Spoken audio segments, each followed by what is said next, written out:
먼저 민주당 선대위의 대변인이세요. 강훈식 의원님 안녕하세요. 네, 안녕하십니까. 강훈식입니다. 예, 어제 토론 어떻게 보셨어요? 어제 지난 세 차례 토론보다는 정책 토론이 좀 많이 이루어졌다 이런 생각은 좀 드는데요. 그럼에도 불구하고 저희가 1위 후보라서 그런지 모르겠습니다만 문 후보에 대한 집중 공세가 좀 여전했다. 그래서 저희가 총 어제 23차례 정도 질문을 받았어요. 안철수 후보가 13차례 받고 뭐 이랬는데 1대 4로 싸우는 그런 장면들이 많이 연출됐습니다만 그럼에도 불구하고 가장 대통령다운 모습을 보여줬다라고 자평하고 있습니다. 가장 대통령다운 모습을 보여준 문재인 후보. 네. 어느 지점에서 가장 대통령다웠다고 생각하세요? 일단 모든 문제에 대해서 비교적 다 해박한 본인의 국정 운영 철학이라든지 또 방향들을 보여줬다라고 생각하고요. 그리고 두 번째는 이제 뭐 본인이 진짜 어떤 모습이라도 어떤 부분이라도 뭐 경제 분야든 안보 분야든 준비되어 있었다 이런 것들을 보여준 것 아닌가 이렇게 자평하고 있습니다. 예, 국민의당 이현주 의원님 나와 계시죠? 네, 안녕하세요. 어제 토론 이현주 의원 국민의당은 어떻게 보셨습니까? 네, 비교적 지난번 토론에 비해서는 정책 토론 중심으로 잘 됐다, 이렇게 생각을 하고요. 역시? 특히 이제 후보의 최대 강점인 이 정직하고 솔직 담백한 모습, 처음에 토론 시작하기 전에, 미래가 아닌 과거에 대한 네거티브 공방, 이런 것들에, 좀 이렇게, 치중했던 그런 그전 토론에 대해서 국민들한테 솔직하게 반성한다는 그런 말씀을 드렸던 점, 그리고 또, 다른 후보의 좋은 공약 함께 수용하겠다. 그리고 또 미세먼지라든지 이런 부분들에 대해서 타 후보의 동의를 이끌어낸 점. 그래서 통합과 협치의 정신을 잘 보여주셨다 이렇게 생각합니다. 강훈식 의원은 가장 대통령다운 모습을 보여줬다. 문재인 후보 이렇게 말씀하셨는데 이현주 의원은 제일 잘한 후보 누구라고 보세요? 네. 역시 안철수 후보입니까? 여러 가지 각각의 분들의 장점들이 있다고 생각을 하고요.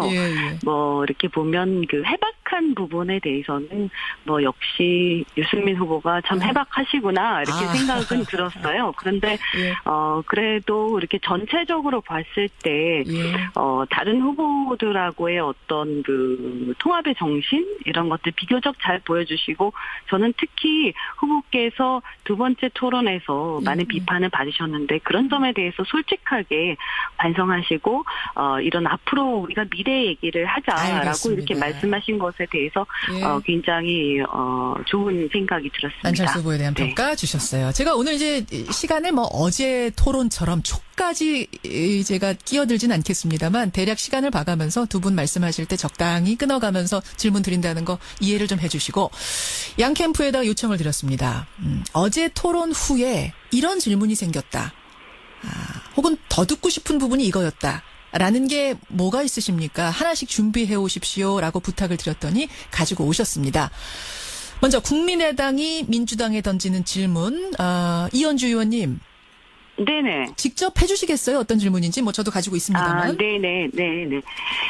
어제 공약 중에서요. 문 후보 공약 중에서 사실 대표적인 핵심 공약이라고 할 수 있는 게 81만 개의 공공일자리 창출인데요. 일자리 창출? 네네. 그것에 대해서 증세 없이 매년 4조 2천억이면 충분하다 이렇게 얘기를 했는데 사실은 증세 없이 이것이 계산을 해보면 월급 40여만 원짜리 일자리거든요. 그래서 그렇게 할 바에는 차라리 청년 지원금을 주던가 해야지 이게 어떻게 말이 되는 거냐. 월급 40만 원짜리.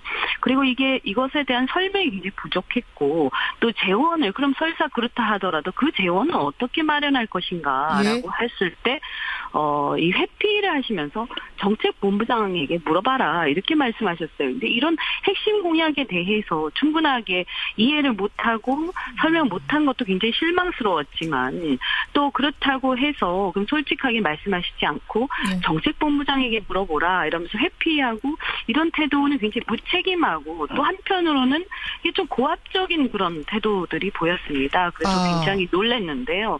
여기에 대해서 좀 설명을 해주셨으면 좋겠습니다. 유승민 후보의 지적이었죠. 일자리 81만 개에 대한 재원 문제 지적을 하자. 문재인 후보가 우리 정책본부장하고 토론하시는 게 좋겠다. 이 정도 하고 얘기 돌리자. 이렇게 말씀을 하셨던 부분. 네, 예. 네, 그 내용에 대해서는 평소에도 굉장히 이해가 잘 안 되는 부분이 많았거든요. 네. 민주당의 답변 듣겠습니다. 강훈식 의원님. 예, 이원주 의원님 우리 워낙에 경제 분야에 해박한 의원님이시라서 말씀이 조심스럽긴 합니다만 차분하게 말씀드려 보겠습니다. 예. 사실 어제 이제 유승민 후보가 매번 토론회 때마다 이 일자리 재원 관련돼서 많이 질의를 거듭해서 했습니다. 예, 예. 아시겠습니다만 이게 뭐 재원 마련 방안이라든지 또 신규 창출 방안 또 전환직 공공근로 이런 것들을 다 답변하다 보면 짧은 시간 안에 할 수 없다 보니까 또 이전에도 계속 같은 질문들을 해왔기 때문에 아마 그랬던 것 같은데요.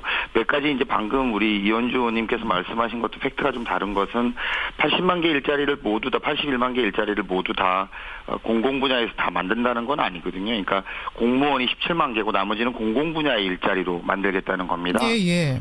그래서 이제 40만 원이다 이런 지적들은 좀 틀리고요. 어제 유승민 의원이 이야기 실제로 하셨습니다만 그 팩트 체커가 바로 그 실시간으로 어제 그 온라인에서 또 떴습니다만 17만 개 일자리에 대한 재원도 뭐 4조 5천억 드는데 이게 좀 틀린 거 아니냐 이런 게 있었습니다만 어제 그런 팩트 체크가 실시간되면서 유승민 의원의 질문이 뭐 그 어제 9급 초봉을 따져도 그 계산이 맞지 않는다 이러셨는데 실제로 그렇지 않거든요. 계산해보면 아시겠습니다만 이게 7급으로 저희가 상정을 해서 예. 연간 1년에 3만 4천 명씩 순차적으로 늘려나간다라는 것을 전제로 5회째 되면 누계가 17만 명 정도 된다라는 이야기입니다. 그래서 이게 3천만 원씩 평균 잡았을 때 15조 3천억 정도라는 돈이 나오고요. 그 나머지 부분은 공공 분야에 4조를 추가해서 보태서 이제 일자리를 만든다는 그런 설명을 하다 보니까 예. 근데 이런 것들을 이렇게 지금 제가 방송 중에도 장황하게 설명을 하면 실제로 1분 30초 안에서 다 설명하기 어려운데 계속 설명하다 보니까 이제 후보께서는 더 이상 이 문제에 대해서 논의하지 말고 좀 구체적인 사항은 좀 실무자들하고 같이 이야기했으면 좋겠다 이렇게 좀 표현하셨는데요. 그런 부분에 좀 사실 뭐 아쉬운 점도 있습니다. 왜냐하면 TV 토론 시간이 한계가 있고 이러다 보니까 세부 수치에 대해서 세세한 계산까지 설명도 드린다고 해도 많은 국민들이 또 이해하는 데 도움이 되지 못하는 부분도 있어서 알겠습니다. 그렇게 설명드렸다고 말씀드립니다. 이원주 의원님 이 답변에 대해서 어떻게 생각하세요? 네, 그 공무원이 17만 개고 나머지는 공공부문 일자리다. 즉 64만 개는 공공부문의 일자리를 의미하는 것이기 때문에 17만 개만 가지고 재원에 대해서 얘기를 하면 된다. 이 말씀을 하셨어요. 그런데 이제 국민들이 볼 때는 81만 개 공공 일자리 이러면 81만 개를 창출하겠다 이렇게 듣게 되고요. 그렇다면 17만 개 공무원 일자리 이렇게 말씀하시기 저는 정확한 얘기다. 그 17만 개에 대한 재원 문제는 좀 이따 제가 말씀드리겠지만 그리고 이 공공부문의 일자리 64만 개에 대해서 그 공공부문은 그냥 돈이 나오는 게 아닙니다. 그래서 우리나라의 이 공공부문 여러 가지 공공기관이라든지 이런 데 상황이 좋지가 않거든요. 근데 이거는 뭐 어떻게 64만 개 일자리를 갑자기 만들겠다는 것인지 이해를 할 수가 없고요. 그리고 17만 개에 대해서도 제가 정확한 계산은 확인해 보셨으면 하는 생각이 들고요. 또 한 가지 우리가 이 공무원 사회 이렇게 볼 때 물론 더 늘려야 하는 부분이 있어요. 사회 그 일자리라든지요. 그렇지만 또 실제로 굉장히 비효율적이고 줄여야 하는 분야도 분명히 있습니다. 국민들이 보실 때. 그래서 이것을 꼭 늘리는 게 대수가 아니다. 또 인건비라는 것은 경직성 경비입니다. 네. 그래서 한 번 늘리면 다시 줄일 수가 없어요. 그러면 5년 동안 이렇게 하고 그 다음에 어떻게 하실 알겠습니다. 건지 계속해서 예. 이것이 정년 때까지 호봉이 늘어날 텐데 전혀 대책이 없습니다. 저희가 이렇게 하는 것을 굉장히 무책임하지 않는가. 저희가 받은 이제 질의를 보면은 사실은 이제 그 일자리 자체에 대한 토론도 토론이지만 그것을 말하는 과정에서 유승민 후보한테 우리 정책본부장과 토론하시는 게 좋겠다. 요 태도에 관한 고압적인 부분에 대해서 국민의당이 질의 주셨던 거죠. 그 부분에 대해서 지금 민주당 측에서는 이게 설명이 장황하니까 굉장히 기니까 여기서 다 못하니 나중에 좀 들으라는 의미였다라고 하셨어요. 이건 어떻게 생각하세요? 저는 그렇게 하시면 안 된다 이렇게 생각하고요. 이게 얼마나 중요한 얘기예요. 지금 청년들이 지금 일자리 때문에 죽을 지경인데 이 부분에 대해서는 저는 적어도 이 핵심 공약에 대해서는 정확하게 설명하시고 이 부분에 대해서 책임질 수 있는 자세가 되어 있어야 된다. 이것을 정책본부장에게 물어봐라. 이렇게 얘기하는 것은 굉장히 부적절한 태도였다고 생각합니다. 민주당의 답변 마지막 듣고 넘어가겠습니다. 네, 이제 방금 위원주 의원님께서 말씀하셨습니다만 17만 개 일자리 말고도 나머지 먼저 그 부분에 답변 잠깐 드리고요. 나머지 부분도 뭐 보육과 요양, 사회 서비스 분야에 30만 개가 5년 동안 4조 9,500억 들어가고요. 공공기관 비정규직 간접 고용자들 공공부문 정규직으로 고용하는데 33만 6천 개입니다. 그래서 이게 4조 3,450억 정도 들어가서 토탈 말하면 이제 81만 개 일자리가 되는데요. 예. 그 부분, 그 말씀드렸던 이런 디테일한 것들을 이렇게 말씀드리고 우리가 공약에서도 누차례 말씀드렸습니다. 예. 이제 그럼에도 불구하고 계속 반복되는 토론에서 조금 더 토론이 좀 진일보되고 좀 더 나아지는 토론이 돼야 되는데 계속 도돌이표 치면서 마치 구체성이 부족하다라든지 마치 준비되지 않았다라는 부분들을 부각시키기 위해서 물론 토론의 전술상 유승민 후보가 그러실 수 있었을 거라고 봅니다만 그럼에도 불구하고 이것들은 진정성을 갖고 좀 더 구체적이고 좀 더 나은 대안을 갖고 접근해야 되는데 그런 부분이 못해서 아쉽다라는 부분을 우리 문재인 후보께서 지적하신 걸로 그렇게 이해해 주시면 감사하겠습니다. 고압이었다 혹은 오만했다 이런 표현은 적절치 않다고 보시는 거예요? 네, 적절하지 않다고 생각합니다. 알겠습니다. 국민의당이 민주당에 던지는 질문이었고 이번에는 민주당의 강훈식 의원이 이제 안철수 후보에게 국민의당에게 토론 후에 꼭 묻고 싶었던 질문 해주시죠. 네, 그 어제 잠깐 토론이 있었는데 사실은 이제 이현주 의원께서 얼마 전까지 우리 당에 같이 계셔서 이 질문이 적절한 질문인지 잘 모르겠습니다만 어쨌든 오늘 안철수 후보를 대신해서 나오셨으니까 말씀을 좀 드리면 예. 이 5차 핵실험 이후에 이런 변화가 있었기 때문에 사드에 대한 입장을 찬성해서 반대로 이렇게 바꿨다. 이런 반대에서 찬성으로 바꿨다라는 입장 변화에 대한 설명을 지금까지 계속해서 5차 핵실험 이후에 그렇게 바뀌었다라고 말씀을 하셨어요. 5차 핵실험 후에 안철수 후보는 그때 이제 바꾼 것이다 유연하게 이렇게 설명하셨죠. 이제 주장을 하셨는데 어제 이제 문재인 후보가 토론 과정에 그렇게 질문합니다. 5차 핵실험 이후에도 사드 배치에 반대하지 않았냐. 그런데 5차 핵실험 때문에 바꿨다라는 것이냐. 그랬더니 그런 큰 변화가 있었기 때문에 그랬다는데 사실은 앞뒤가 좀 안 맞는 말씀을 하셨어요. 사드 배치에 대해서 강행을 중단하자는 입장을 우리 이현주 의원께서 사실은 같은 당에 있을 때는 그런 입장이셨는데 그런 부분에 대한 어찌 안철수 후보에 대한 답변 좀 부족하다는 생각이 많이 들었고 그것을 묻고 싶은 이유는 정책의 일관성, 특히 외교나 안보 문제의 일관성 굉장히 중요한 문제인데 그런 것들을 그렇게 특별한 계기가 없는데도 불구하고 마치 5차 핵실험 때문에 바꿨다라고 하는 그 논리가 잘 설명되지 않아서 그 부분에 대한 설명을 좀 요청드렸습니다. 국민의당 이현주 의원님 답변 주십시오. 네, 먼저 제 말씀을 하신 거 조금만 간단하게 먼저 말씀드리면 제가 민주당에 있을 때도 누누이 제가 의총 때 지적을 했습니다. 수권정당이라면 이 사드 배치 문제에 대해서 좀 더 이렇게 신중한 접근이 필요하고 책임 있는 얘기를 해야 되는 것이 아닌가. 그래서 그렇게 애매모호하고 사드 배치를 많이 반대하는 듯한 그런 것은 저는 문제가 있다고 생각한다라고 의총 때도 말씀을 드렸고요. 예. 이 북한의 5차 핵실험 문제에 대해서는 민주당 쪽에서 북한의 그 사드 배치가 반대를 하다가 그 이후에 아무런 사정 변경이 없는데 왜 입장을 바꿨냐라고 얘기를 하시니까 그것에 대해서 그 이후에 사정 변경이 없는 게 아니고 북한의 5차 핵실험을 비롯해서 많은 변경이 있었다라고 설명을 드린 것이고요.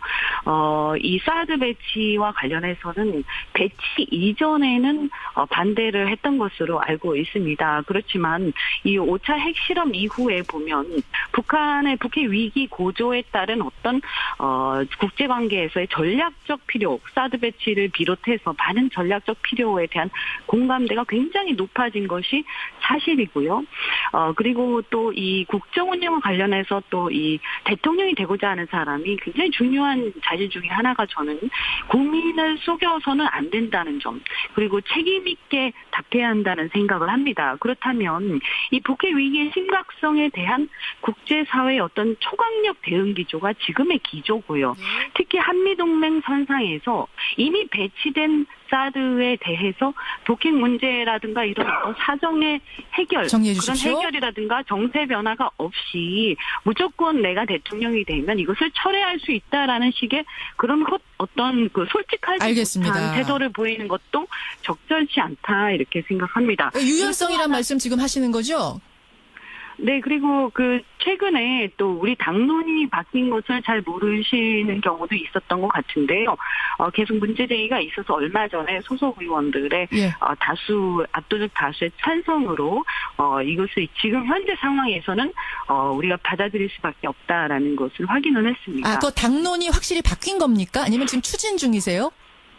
아니요, 사실상 바뀐 겁니다. 사실상 바뀐 겁니까? 완전히 바뀐 겁니까? 그러니까 당론 변경 절차를 의총해서 한 건 아니지만 예. 전수조사를 해서 예. 아마 34분인가 5분이 다 찬성하신 걸로 알고 있습니다. 그렇군요. 그래서 아마 언론에도 나왔습니다. 며칠 전에요. 자, 민주당 네. 답변 주십시오. 네, 제가 한 가지 더 추가로 이제 말씀드리면, 그러니까 어제 이제 말씀드린 거에 대한 결국은 답변은 5차 핵실험 때문에 바뀌었다고 했는데, 결국은 5차 핵실험이 원인이 아니라 국제적인 사회의 기준, 이제 이렇게 답변 주셔서 지금 현재 초강력 대응, 그런 말씀이 대응의 아니고 기준에 대해서 잠깐 말씀 먼저 드릴게요. 자, 예, 민주당. 네. 초강력 대응 기준이 이제 그런 기준에 바뀐 거다 이런 건데, 사실은 그런 부분으로 납득이 잘 안 되는 것이죠. 그리고 방금도 말씀하셨습니다만 의총을 하지 않고 전수조사를 통해서 어쨌든 그건 이제 국민의당의 입장이고 국민의당이 결정할 문제니까 더 말씀을 안 드리겠습니다만, 예.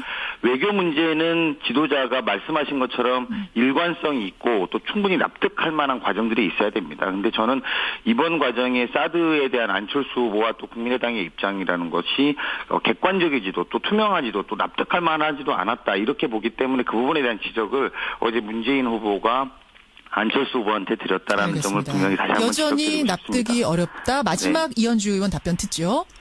네. 이것이 북한의 5차 핵실험 때문이냐 아니냐 이렇게 단순화시켜서 얘기하는 것은 굉장히 무의미한 얘기라고 생각을 단순하다. 하고요. 예. 5차 핵실험부터 해서 계속되는 어떤 변화에 대한 대응인 것입니다. 그리고 저는 이렇게 생각을 하는데요. 이런 외교 문제에 있어서 정답은 없습니다. 그렇지만 중요한 것은 책임 있는 분명한 의사를 표시하고 어떻게 하겠다라는 것을 얘기를 해야 되는데, 이것도 저것도 아닌 모호한 상태를 계속 유지하면서 무책임하게 회피하는 것보다는 이렇게 이러이러한 국제사회의 변화가 있고 또 우리 현실적 상황이 있기 때문에 예전에 우리가 반대를 했지만 지금 상황에서는 우리는 찬성할 수밖에 없다라는 것을 오히려 분명하게 말씀드리고 국민들한테 솔직하게 말씀드리고 그것에 대해서 국민들의 평가를 알겠습니다. 받는 것이 책임 있는 자세라고 생각합니다. 예, 오늘 두 분 오늘도 어제도 제가 그 느낌 받았습니다만 결국 시간이 정해져 있다는 게 참 아쉬운 오늘도 그 생각이 또 드는데 어쨌든 청취자들 이 정도라도 좀 어제의 보충 설명 들으시면서 도움이 되셨으리라 생각을 하고요. 두 분 고생하셨습니다. 네, 고맙습니다. 네, 고맙습니다. 민주당 선대위의 대변인 강훈식 의원 그리고 국민의당 선대위의 뉴미디어 본부장이세요. 이현주 의원이었습니다.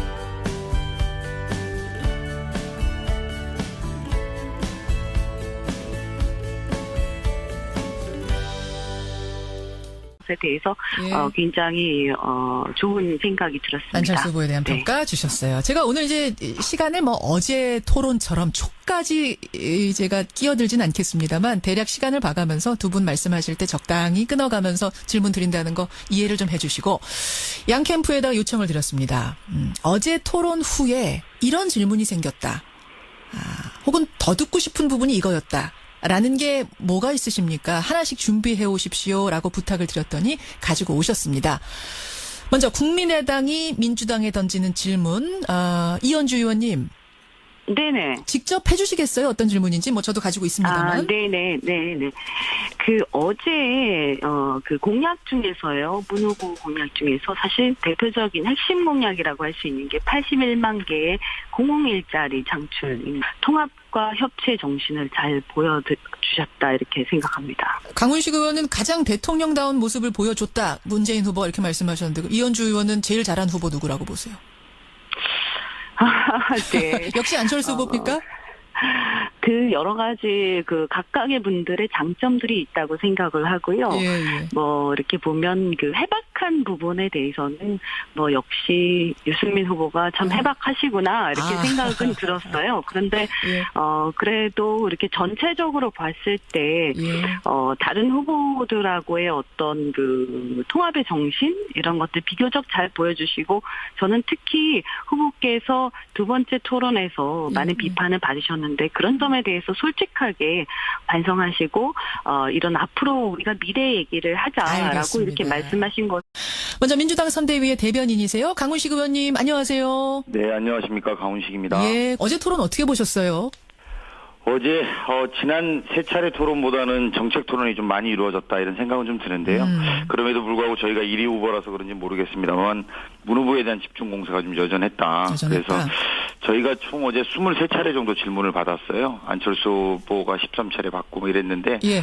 1대4로 싸우는 그런 장면들이 많이 연출됐습니다만 그럼에도 불구하고 가장 대통령다운 모습을 보여줬다라고 자평하고 있습니다. 가장 대통령다운 모습을 보여준 문재인 후보. 네. 어느 지점에서 가장 대통령다웠다고 생각하세요? 일단 모든 문제에 대해서 비교적 다 해박한 본인의 국정운영 철학이라든지 또 방향들을 보여줬다라고 생각하고요. 그리고 두 번째는 이제 뭐 본인이 진짜 어떤 모습이라도 어떤 부분이라도 뭐 경제 분야든 안보 분야든 준비되어 있었다 이런 것들을 보여준 것 아닌가 이렇게 자평하고 있습니다. 예. 국민의당 이현주 의원님 나와 계시죠? 네, 안녕하세요. 어제 토론 이현주 의원 국민의당은 어떻게 보셨습니까?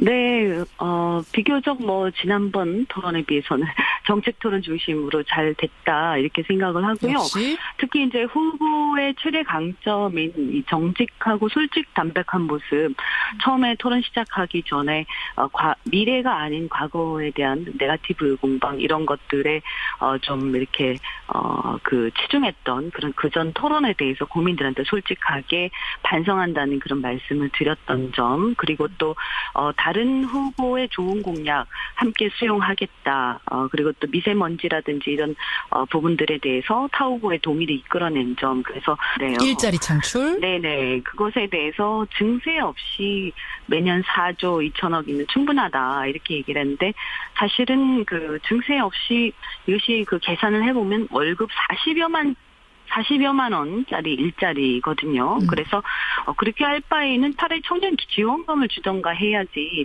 이게 어떻게 말이 되는 거냐. 월급 40만 원짜리. 그리고 이것에 대한 설명이 굉장히 부족했고 또 재원을 그럼 설사 그렇다 하더라도 그 재원은 어떻게 마련할 것인가라고 했을 때 이 회피를 하시면서 정책본부장에게 물어봐라 이렇게 말씀하셨어요. 근데 이런 핵심 공약에 대해서 충분하게 이해를 못하고 설명 못한 것도 굉장히 실망스러웠지만 또 그렇다고 해서 그럼 솔직하게 말씀하시지 않고 정책본부장에게 물어보라 이러면서 회피하고